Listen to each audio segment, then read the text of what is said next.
Hello friends, this is lecture number 3 from the topic transportation. In the previous lecture, I said you to prepare a comparative account between RBCs, WBCs and platelets which come under formative elements. Okay, so we will just see overlook about, we have an overlook about the different kinds of cells, RBCs, second one WBCs and third one platelets.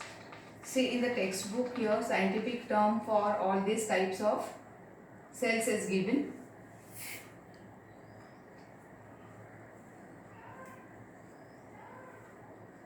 You have to learn their names properly. Okay, so RBCs, WBCs and platelets. If you are going to see about the RBCs, these are oval cells without nucleus. Instead of nucleus, they have a respiratory pigment. And I think you remember that this respiratory pigment is called as hemoglobin, which is used for transportation of gases from one place to the another. So in case of RBCs, your hemoglobin respiratory pigment is present and nucleus is absent, hence these are called as enucleated. Remaining all details, you just go through the book for the comparative account. The 10 points are given to make comparative account, so that you will get the details, and if you have got any type of doubt, you can ask me anytime. Okay, so this is for RBCs. RBCs are not categorized into their subtypes. For WBCs, what are the characteristic features? These are amoeboid cells. What is the meaning of amoeboid? This amoeboid means irregularly shaped. These irregularly amoeboid cells are nucleated, that means they consist of nucleus, and shape of nucleus is vary. So amoeboid nucleated cells, their number, their site of production, all details you will be getting directly from the book. So these are enucleated cells. RBCs are enucleated cells, WBCs are nucleated cells. And about platelets, these are small oval cells. These small oval cells, here also enucleated condition is there. That means cells are without nucleus. So I said before also, RBCs are not categorized into their different types. Similarly, platelets are also not categorized into their types. Now we will say that these WBCs, white blood corpuscles, they are categorized into different categories or into different subtypes. We are going to see about the details of WBCs. These WBCs are classified into two main types. These two types of WBCs are, first one is called as granulocytes, and second type of WBCs are called as agranulocytes. What's the meaning of these terms, granulocytes and agranulocytes? Where the word site will come, this site means always cells. So granulocytes means the sites with granules in cytoplasm. Agranulocytes here, A for absence, granulo for granules, and site for the cells. Cells without granules are called as agranulocytes. Okay. So WBCs are categorized into granulocytes and agranulocytes. Then these granulocytes are again categorized into their three types. These three types of WBCs, granulocyte type, it is neutrophils. Second one is called as basophils. And third type is called as eosinophils. These are the three types of granulocytes. Okay.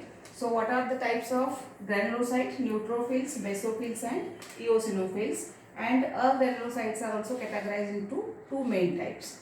These two types are, granulocytes are lymphocytes, and its second type is called as monocytes. You can see that these WBCs are classified into many types. That means directly if you are going to see granulocytes, agranulocytes, under that three types. Under agranulocyte again two types are there. That means you can say 5 types of WBCs are present. Hence, these WBCs are called as, we can say that WBC shows polymorphism. What's the meaning of word polymorphism? poly for many, and morph means the forms. That means WBCs are found in many forms, and these forms are granulocytes, agranulocytes. Granulocytes are classified into neutro, baso, eosinophil, and agranulocytes are classified into lymphocytes and monocytes. Okay, what's the meaning of this word granulocytes? We'll see the diagrammatically. For granulocyte, I am drawing a general diagram. See, this is a cell. Inside the cell, always nucleus is present, as you know. So, in case of all eukaryotic cell, nucleus is present. I have drawn here one of the nucleus. What is the characteristic feature of this granulocyte? This is nucleus. In the vicinity, cytoplasm is there, and in cytoplasm here, granules are present. If such type of granules are seen in the cytoplasm, cell is called as granulocyte. So, in neutrophil, basophil and eosinophil, such type of granules are seen. Their number and size may vary, may be different in case of these three types of granulocytes. This second term is there for agranulocytes. What is this agranulocytes? How we can see in the diagrammatically? In the diagram, again we can see that this is a cell.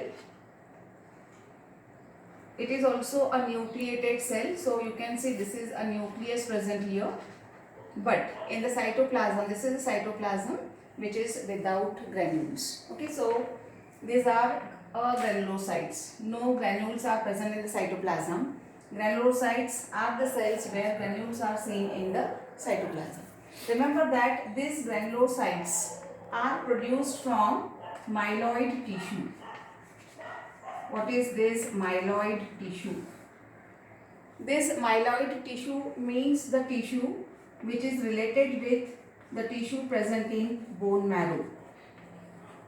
So, different kinds of granulocytes are produced from myeloid tissue. We can say that produced from bone marrow. And agranulocytes are lymphoid. What's the meaning of word? They are lymphoidal. Means are produced from lymphoid tissue or from the lymphatic system. This is the basic difference between these two, myeloid and lymphoid. Now you have to make a comparative account. For what? For all kinds of these cells. You can make a chart with the heading types of WBCs, and here one more column you can draw, and this column, if you are going to draw, what kind of points you have to use for characteristic features for their differentiation. What I rubbed here? Here there was neutrophil. Okay, so neutrophil, basophil, eosinophil. The characters which you have to use for differentiation are. These points you just have to write. This is about their granules. What type of granules are seen, whether bigger, smaller, what is their number. Second one, characteristic feature you have to write is for staining property. Which stain, either acidic or basic, which type of stain is used for staining neutro, baso and eosinophils, and for lymphoid monocyte it is not given, that is whether stain is required or not. Third characteristic feature you have to write is about their percentage. What is the percentage of neutrophil, basophil, eosinophil, lymphocytes, monocytes and all. And next characteristic feature you have to write is about their functions. For functions you will be getting the terms like neutrophils are phagocytic in function. What's the meaning of word phagocytic? It was studied in 11th standard also. Phago means to eat and cyte means the cells. That means eating the cells which are not required for the body. So neutrophils are phagocytic in function. Basophils are concerned with production of histamine and heparin. Eosinophils, they can perform some more function. You have to find out their functions from textbook, and if you are getting any doubt, then you can ask me. See, before we have studied about different kinds of WBCs. I said you to prepare comparative account so that you will get the details, and if you have doubt, you can ask me anytime. Now, the third component of the formed element is platelets. These platelets are also called as thrombocytes. In short, we will study about that. These platelets or thrombocytes, these are small oval cells. From where they are produced? These platelets or thrombocytes are produced from megakaryocytes. See, what's the meaning of this word megakaryocyte? For the word cyte, already I told you, it means cell. Mega means large and karyo for nucleus. So, the cell having large nucleus is called as megakaryocyte.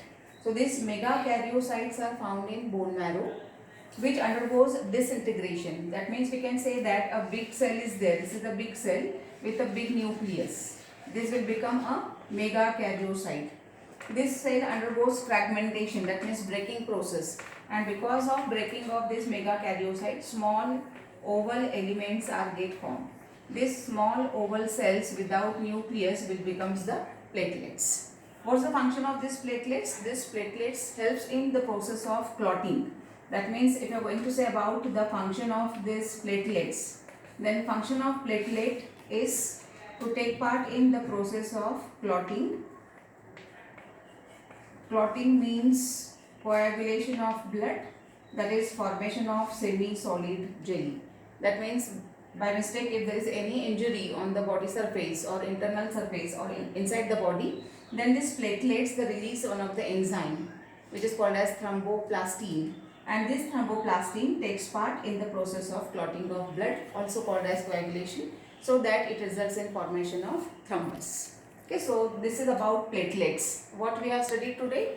We have studied about the composition of blood, which involve two main components. First component of the blood liquid part called as plasma, forming 55% of the total blood volume.